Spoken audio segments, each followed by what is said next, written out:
Sejam bem-vindos a mais um vídeo do canal. Hoje o tema é um dos meus prediletos, a Revolução Constitucionalista.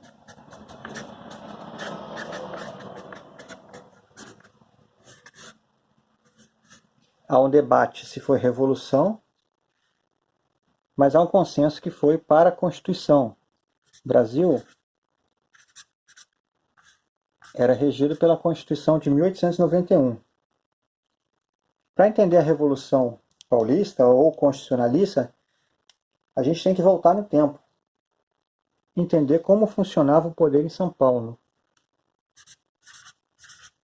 Desde 1889, quando a República foi implantada, São Paulo só tinha um único partido que dominava todas as esferas, o Partido Republicano Paulista, fundado em 1873. Esse partido ele foi tomado por oligarquias, que são grupos de fazendeiros proprietários de terra que mantinham o poder local nos diversos municípios de São Paulo. Controlavam o voto desde a sua origem ali, no chamado clientelismo, ou na marra. Após 2 governos militares, os paulistas chegaram ao poder no Brasil. Então o PRP, além de controlar São Paulo, ele controlava o país inteiro. O foco do PRP, já que representava fazendeiros, foi a agricultura. E São Paulo se desenvolveu muito nesse tempo. Isso foi incentivando o regionalismo. Não haviam partidos nacionais. Eram partidos de cada estado. Tinha o Partido Republicano Paulista, o Partido Republicano do Rio de Janeiro, o Partido Republicano Mineiro. Eles ficavam trocando poder a nível nacional. Mas em São Paulo, somente o PRP era o partido único.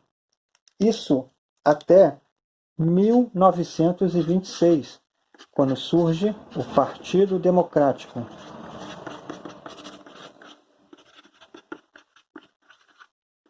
O Partido Democrático batalha nos municípios, mas ele não consegue chegar até eleger deputados e senadores por São Paulo. Na época, inclusive, havia um Senado estadual em São Paulo. Então, o PRP era um partido único. E o Partido Democrático ficava comendo nas beiradas, ganhando hora aqui, hora ali, e começou a construir uma imprensa própria. Os jornais eles eram jornais ligados a partidos políticos. Os jornais eram jornais absolutamente partidários, e o Partido Republicano Paulista tinha um, e o Partido Democrático tinha outros. O Partido Democrático, entretanto, não conseguia vitórias, até que em 1930 surge a possibilidade de uma troca de poder, pois surge no Rio Grande do Sul a Aliança Liberal. O Partido Democrático apoia o candidato da Aliança Liberal à presidência da República. O candidato da Aliança Liberal é Getúlio Vargas. Ele enfrenta nesse embate o candidato do PRP à presidência da República, Júlio Prestes. Júlio Prestes vence a eleição. Até aí parecia que o PRP se manteria na troca de poder com os outros partidos republicanos. Entretanto, uma série de acontecimentos leva a um golpe na Revolução de 30.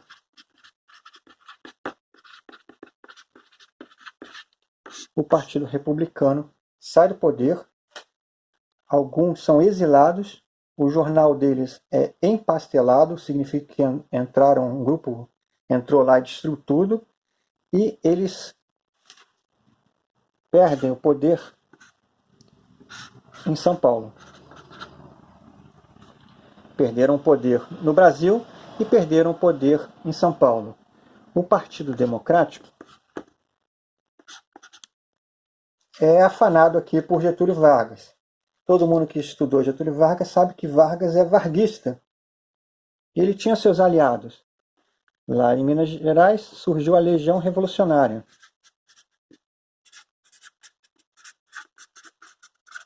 Com marchas, uniformes. Era a base do tenentismo. Se lá atrás nós tínhamos os chamados coronéis, agora com Vargas, a partir de 1930, nós temos os tenentes, que tem todo o seu ideário próprio. Vargas governa São Paulo com um interventor, assim como todos os demais estados. Esse interventor, ele cria muitas antipatias em São Paulo. São Paulo começa a pedir um interventor paulista e civil.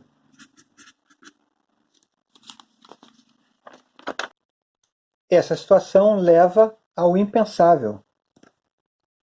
O Partido Republicano Paulista se une ao Partido Democrático na Frente Única Paulista.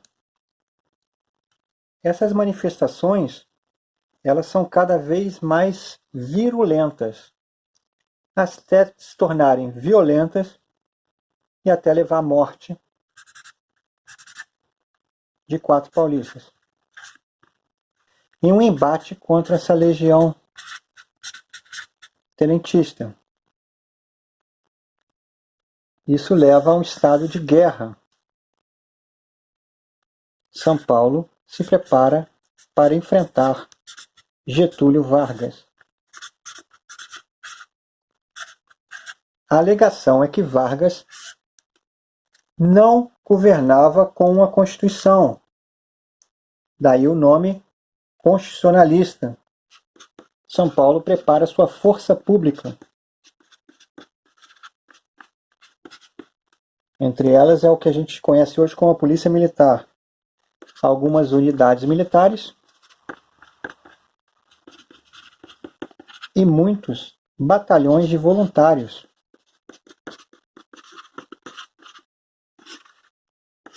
E aguarda a ajuda dos aliados. Entretanto, Vargas tece muito bem alianças, principalmente em Minas Gerais e no próprio Rio Grande do Sul, enfraquecendo essa bandeira paulista. São Paulo se vê sozinha contra praticamente todo o país, contra as tropas legalistas. As tropas fiéis a Getúlio Vargas. Ao invés de atacar, ela prepara uma defesa contra as forças legalistas, a fim de ganhar tempo e aliados entre os outros estados. Getúlio Vargas se aproveita de que São Paulo se encontra praticamente sozinho e a máquina de propaganda taxa o movimento de um movimento separatista, quando o movimento, na verdade, queria uma Constituição.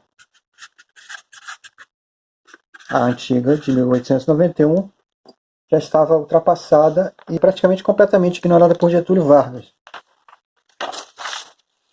São Paulo sozinho fortalece a capital e manda tropas para as fronteiras. As tropas legalistas atacam em 3 frentes. São Paulo resiste bravamente. Pequenos focos surgem no Rio Grande do Sul e em Minas Gerais, de resistência constitucionalista. Entretanto, São Paulo é tomada e capitula. São Paulo se rende. Entretanto, São Paulo tem uma vitória política. Um interventor paulista e civil é empossado por Getúlio Vargas, Armando Salles de Oliveira. São Paulo volta aos embates entre PRP e PD, que se torna constitucionalista. O partido, inclusive com os veteranos, apoiando esse partido. Quais são as consequências da Revolução Constitucionalista?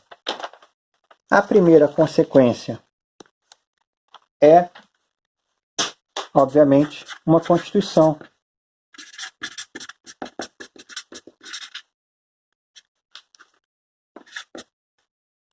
Bom, essa Constituição, ela agrada os paulistas. E eleições são prometidas para 1938. Outros que surgiram como novos elementos nessa disputa política foi a Ação Integralista Brasileira, do Plínio Salgado. E o Partido Constitucionalista, que era o Partido Democrático, se une com diversos partidos por todos os estados para criar a União Democrática Brasileira, a UDB. Temos um cartão postal aqui dela, que lança Salles de Oliveira como candidato. As forças leais a Vargas lançam José Américo.